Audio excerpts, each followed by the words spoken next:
Want to get this briefing by email? Here's the sign up. Good morning. Here's what you need to know. Doug Milster. New York Times. President Trump abandoned scripted messaging as he neared the end of his Asia tour. On Twitter, he said he could call North Korea's leader short and fat, and unloaded against the haters and fools pressing the investigation into his campaign's Russian ties. He gamely, if awkwardly, took part in a group handshake above at a summit meeting of Southeast Asian and other leaders in Manila. But he earlier told reporters that he believed President Vladimir Putin of Russia was sincere in denying interference in U.S. elections last year. He said he didn't meddle. I asked him again, Mr. Trump said. Here's a transcript. The Russian president's account is squarely at odds with the U.S. intelligence agencies, whose assessments Mr. Trump did not dispute on Sunday. Upon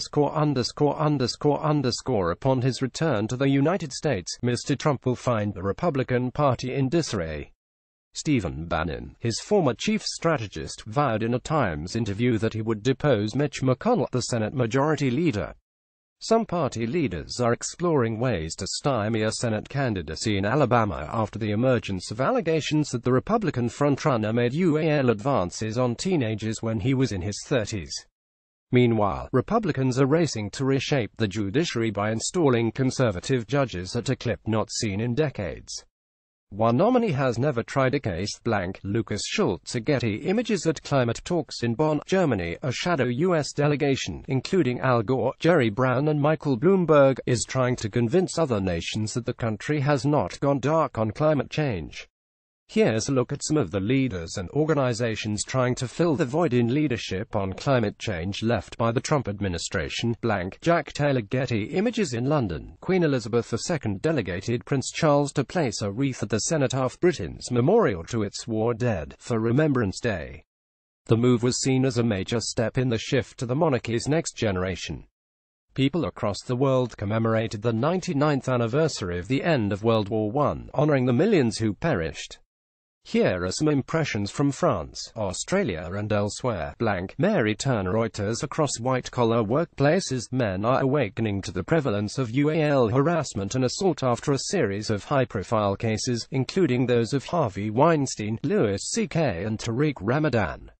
Here is a more extensive list. Our writer Amanda Hess argues that it's time to do away with the notion that artists and the work must be considered independently. In a David and Goliath tale in France, immigrant workers at one of the country's largest cleaning companies won a UAL harassment case. Business. David Walter Banks. For the New York Times. Arizona's promise to keep the driverless car industry free of regulations has attracted dozens of companies, including Uber, Waymo and Lyft. But critics fear risks to public safety. Hasbro has made a bid to acquire its chief rival, Mattel, a move that would further consolidate the world's toy industry. Uber suffered another setback in Britain when a court rejected the ride-hailing company's argument that its drivers are self-employed. Here's a snapshot of global markets and a look at the week ahead in business. In the news, Radek Pietrowski. European press photo agency. Thousands of far-right nationalists marched through Poland's capital, Warsaw, over the weekend. Since 2009, the annual Independence Day March has become a magnet for white supremacists and far-right groups. The New York Times. An earthquake struck the Iran-Iraq border region, killing more than 200 people and injuring hundreds more. The New York Times. Lebanon's Prime Minister, Saad Hariri, gave an interview that seemed unlikely to clear up the confusion over his sojourn in Saudi Arabia. The New York Times. Spain's Prime Minister, Mariano Rajoy, visited Catalonia a day after an enormous pro-independence march. He urged a huge turnout in next month's elections to return the region to normality. The New York Times. An American proposal for resolving the Israeli-Palestinian conflict is being drawn up by a group of advisors led by Jared Kushner, President Trump's son-in-law. The New York Times. A serial leak of the National Security Agency's cyberweapons has slowed U.S. intelligence operations and resulted in attacks on businesses and civilians worldwide. The New York Times. France will commemorate the anniversary of the series of terrorist attacks that struck Paris 2 years ago. Officials say an unprecedented level of internal threat remains. Reuters. Russia's $7 billion bridge to Crimea may carry more symbolism than traffic. If you cannot do bread, you can at least do circuses, one observer said. The New York Times Smarter Living Tips, both new and old, for a more fulfilling life. John Han. If you're reading this in the Northern Hemisphere, it's time to start preparing your home for winter. There's no magic formula for getting into a selective college, but here are some lessons from a long-time observer to help you navigate the process. Homemade maple breakfast sausage is much easier than you might think.